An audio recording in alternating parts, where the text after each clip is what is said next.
We're here talking with Levi Harrison, MD. He is an orthopedic surgeon practicing in Glendale, California, a burgeoning practice there. And he's just come out with a new book, The Art of Fitness, A Journey to Self Enhancement. The book was just released November 1st from Brio Press in Chicago. So tell me, Dr. Harrison, how did this book come about? Well, the book, The Art of Fitness, Journey to Self Enhancement, is really, for me, it was a sacred endeavor. I've always wanted to write a book that I could hopefully impact the lives of people so that they could really weave the thought of fitness into their lives, into the fabric of their lives. So this book, The Art of Fitness, which took approximately, this was 5 years in the making with respect to thinking about it, and the last year, the past 8 months I should say, actually writing the book, taking the pictures for the book, designing the book. And I had a great team of people who were involved in helping with the book. So The Art of Fitness is really about how do you take wherever you are right now today, love where you are right now today, feel that you're worthy and able to go forward with greater fitness, greater health, greater goodness in your life. So this book, The Art of Fitness, is really about that. It's not the art of me, it's not the art of Levi, it's the art of you.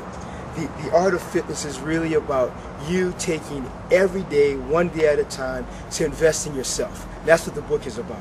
Well, now I know that it's a bigger size book, and it's a kind of a combination text, detailed text, and pictures as well.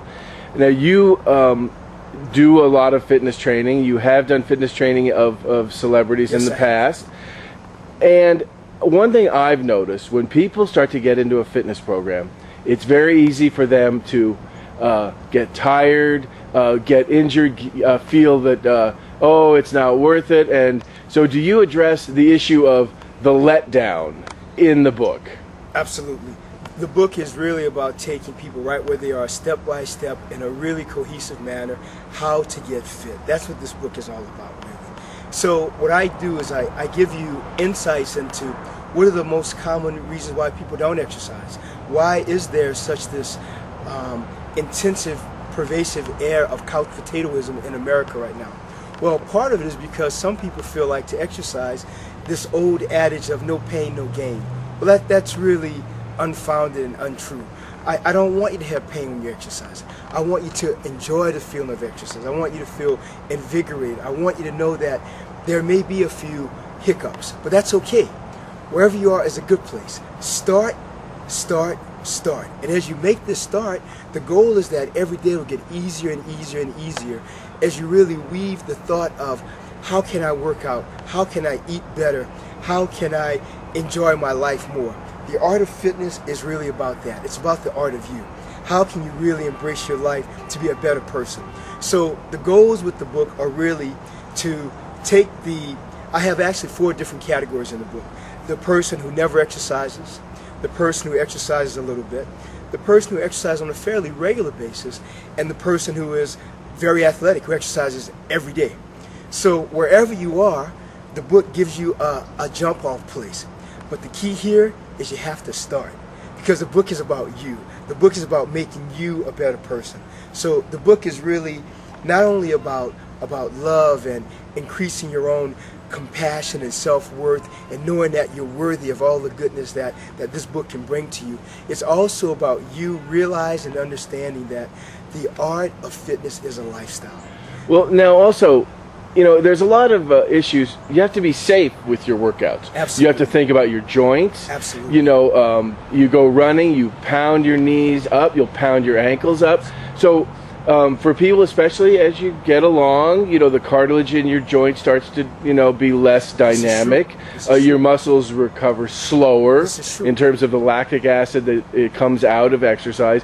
So you address the safety issues quite a bit. Oh, absolutely. This book is for the person who's in their 80s who wants to exercise, as well as the person in their teens who wants to exercise. If they take the way the book is presented in a very systematic manner and apply everything that's there, the risk of injury is decreased, as well as it increases your chance of recovering even better. So I want to reiterate something too. It's not simply a book about exercise. It's a book that addresses also the basics of nutrition, the basics of taking time to rest. The book is really based on 6 basic principles here, and I want to review them. One is commitment, the other one is consistency, diet, exercise, rest, and recovery. And I really believe wholeheartedly and passionately that if you take each of these steps and apply them to your lives, apply them to the lives of your family, that not only you will benefit, but your family will benefit. And that's what this is about. This is about not only changing your life, we're taking one life at a time. We want to go really big with this book. We want to really have families invest in their lives. We want to have America invest in the lives of Americans so that everyone can be healthier. And not just in America, but also internationally. This book is about everybody who has a body. If you have a body, this book is for you. And the gym is not where your body is. Absolutely. And the gym is not where you have to go and work out. The gym is wherever you are. The gym is wherever your body is. Well, now, as an orthopedist, yes, what's the most common sports injury that you see in your practice? Oh, that's a great question, Mr. Butler. I see multiple injuries in my practice. Many are sports related. Many are repetitive motion injuries from athletes. For example, lateral epicondylitis, commonly called tennis elbow, golfer's elbow, also called medial epicondylitis. These are things I commonly see from people using equipment inappropriately or ineffectively, basically. And they do it constantly, and of course they get this repetitive motion injury. The other thing I see, of course, is carpal tunnel. I see back strains.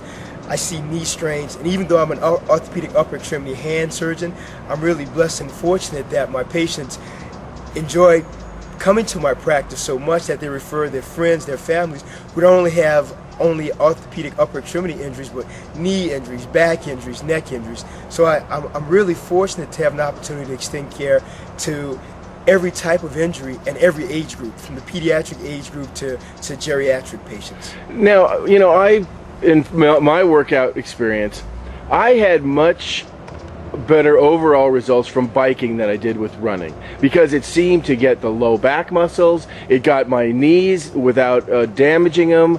I did run in the soft sand at the beach. You can get into some trouble there with angles of whatnot, but I know you do a lot of running. Do you like to bike also? Okay, I do enjoy biking, but what I do is, and what I propose in the book, is to cross-train, meaning that, I'll give you several examples. If you go to the gym and only get on the treadmill, well, I want to encourage you to not do that.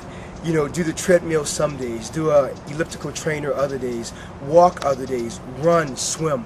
The key with really getting your body super fit, super healthy, is core cross training. That's what this book is about. So that if let's say you enjoy biking, bike. This is fantastic. But don't simply bike. You have to do other things. You have to retrain and stimulate your muscles to do different activities, and therefore you're able to not only build stronger muscles, increase your flexibility, increase your endurance, but also, by the grace of God, decrease the rate of having injuries to those muscle groups. Sure, absolutely. Now, what is a good food that makes your body recover quicker? Let's say you do a big workout, you're going to be sore. Is there something I could eat or drink that's going to make my body and muscles bounce back faster? Well, I can tell you the number one thing that I recommend that I know everyone will benefit from, and I think we as a country are underhydrated, is simply to drink water. And drink water during your workout, drink water before your workout, of course drink water after your workout. When it comes to certain types of nutritional substances that I recommend, there are really only 3. I recommend omega-3 fish oil. I think it's great for decreasing inflammation globally and helping the body systemically. Secondly, I recommend a multivitamin, either a male or female multivitamin.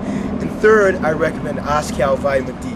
Now, I want to say with any supplement, of course, you talk to your physician or family practice doctor before you take them. But generally, these are things I recommend to my patients, and they do quite well, especially the high-level elite athletes that I train with and work with. This is something I recommend to all of them. One of the things, people get in a lot of danger in weight training, because you go and you hit a weight, you have a bad angle, you tear up a muscle very easily, you picking up even a free weight. Even a machine where you think you're secure, you do that machine improperly, so you have to get good instruction when you go in for weight training. This is such a great point, Mr. Butler. I tell all my patients, even the people that I train with when I'm not training with them, that it's so imperative when you go to the gym, if you're going to work out at the gym, if you don't understand the kinematics of equipment, of equipment that you want to use, it's so important to ask the trainer, ask the people who are there, to teach you how to use it properly so you can decrease your risk of getting injured and also decrease the risk of injuring someone else in the gym. Right. The gym, you have to think about it as a communal place. So it's not only your health, but the health of the people that you're working with. Absolutely. Now, also walking. It's getting a lot more press. I do a lot of walking because I have 2 small children. I take them out for walks. Vigorous walking for 20 minutes, a half hour every day is terrific for your body. Oh, absolutely. Walking, I hope people really hear this. Walking is super important because it's just a part of your everyday routine. So if someone tells me, well, I can't run, Dr. Levi, I have issues with my knees, I can't run because I have problems with my back, but I tell them, okay, well, you walk to my office, you walked up here. So what about just walking 30 minutes, 45 minutes a day? The American Academy of Sports Medicine, they recommend 150 minutes of exercise per week. If you think about that, for 5 days, it's only 30 minutes per day. So if you think about a week, in a week, there are 168 hours in a week. I'm simply asking, the book and we're simply asking that you exercise 1 hour a day.